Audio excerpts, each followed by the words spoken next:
Nah, mohon Pak Menteri Agama agar situasi seperti ini dikondusifkan. Jangan takut dengan kadrun. Bapak adalah pemerintah, Menteri Jokowi. Bapak memiliki banyak hal. Bapak memiliki tentara.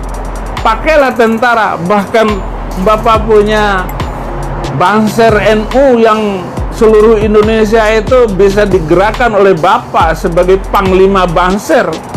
Untuk apa takut untuk mengatakan masalah azan itu urusan Menteri Agama, kenapa rakyat marah? Nggak usah takut. Dan jangan mundur sedikit pun dengan kaum kadrun itu, kaum Islam Sontoloyo itu, Pak. Saya dukung sekali. Bahkan jangan sekedar mengatur suara azan, atur juga kurikulum yang ada di madrasah, sanawiyah, aliyah, sampai perguruan tinggi.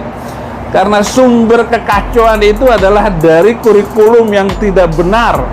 Bahkan kurikulum di pesantren, Pak, jangan takut untuk dirombak. Bapak periksa, ganti guru-gurunya yang... Karena pesantren itu melahirkan kaum radikal semua.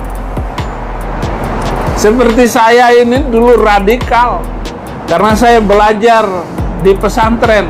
Saya mengajar di pesantren Zaitun Indramayu. Itu pusat teroris itu, Pak. Tapi teroris yang kelas berdasi ya di pesantren Az-Zaitun. Saya gurunya dan saya mengerti.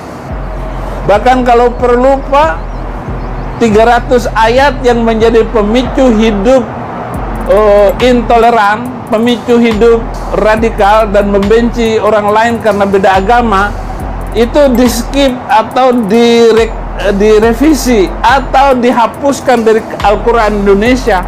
Ini sangat berbahaya sekali. Itu bikin gaduh itu. Oleh sebab itu saya itu bikin banyak orang marah.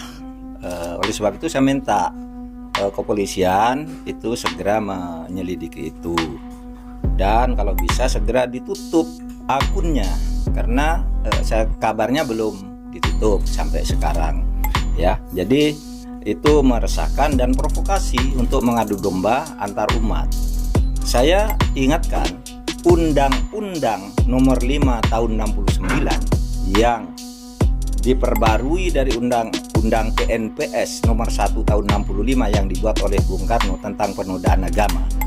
Itu mengancam hukuman tidak main-main, lebih dari 5 tahun hukumannya, yaitu barang siapa yang membuat penafsiran atau memprovokasi dengan penafsiran suatu agama yang keluar dari penafsiran pokoknya.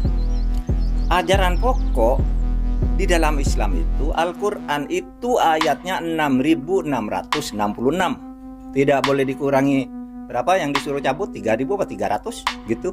300 misalnya. Itu berarti penistaan terhadap Islam. Apalagi mengatakan, konon dia juga mengatakan bahwa Nabi Muhammad tuh bermimpi itu bertemu Allah gitu, dan sebagainya. Itu menyimpang dari ajaran pokok. Kita boleh berbeda pendapat, tetapi jangan menimbulkan kegaduhan. Itulah sebabnya dulu, karena dulu banyak orang begitu di tahun 60-an itu, Bung Karno membuat PNPS nomor 1 tahun 65 yang mengancam siapa yang menodai agama lain jangan dihajar oleh masyarakat, tapi bawa ke pengadilan. Ini kan sudah mulai masyarakat nih sudah berpikir, ini orang ini siapa, di mana tempatnya, jangan, itu bawa ke pengadilan. Itu PNPS. Ketika Orde Baru, PNPS ini mau direvisi lagi, itu termasuk yang lolos agar tetap berlaku.